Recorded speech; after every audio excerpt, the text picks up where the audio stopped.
Hi viewers, ఈరోజు మనము ఒక మంచి రెసిపీతో మీ ముందుకు వచ్చాను. అది ఒకే కొలతతో తీసుకోండి. గుమ్మడి గింజలు, బాదం, కాజు, దోసకాయ విత్తనాలు, పుచ్చకాయ విత్తనాలు, నువ్వులు, మినప్పప్పు, వేరుశనగ గుళ్ళు, పచ్చిశనగపప్పు, వేయించిన శనగపప్పు, పావు గ్లాసు జీలకర్ర, ఒక హాఫ్ గ్లాసు ధనియాలు, ఒక స్పూన్ మిరియాలు, ఒక స్పూన్ సోంపు, కరివేపాకు, ఒక గుప్పిడి కరివేపాకు తీసుకున్నాను. బాగా కడిగి ఆరబెట్టాను. ఎండుమిర్చి, నిమ్మకాయ సైజు అంతా చింతపండు, తగినంత ఉప్పు, వెల్లుల్లి.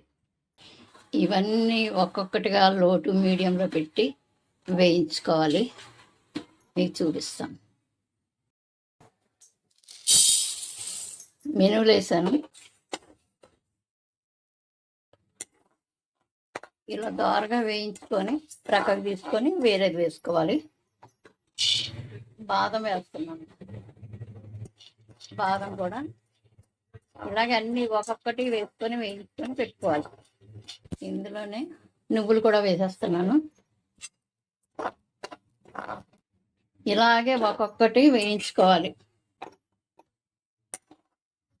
ధనియాలు వేయించాను, అందులోనే వేయించిన శనగపప్పు కూడా వేసాను. ఎండుమిర్చి కూడా ఇలాగా కొంచెం కొంచెం వేయించుకొని అది వేగిన తర్వాత ఇంగువ ఒక స్పూన్ ఈ వేడిలోనే వేసేయాలి. లాస్ట్లో వెల్లుల్లి కూడా కొంచెం వేయించాలి. మరీ వేయించక్కర్లేదు, కొంచెం వేయించాలి. అన్నీ వేయించేసుకొని ఇలాగా ఇవన్నీ చల్లారిన తర్వాత మిక్సీకి వేయాలి. ఆగి కొంచెం కొంచెం వేసుకోవాలి. అన్నీ ఒకేసారి వేయద్దు. వేసిన తర్వాత మీకు చూపిస్తా. లైక్ చేయండి, షేర్ చేయండి, సబ్స్క్రైబ్ చేయండి. Thank you.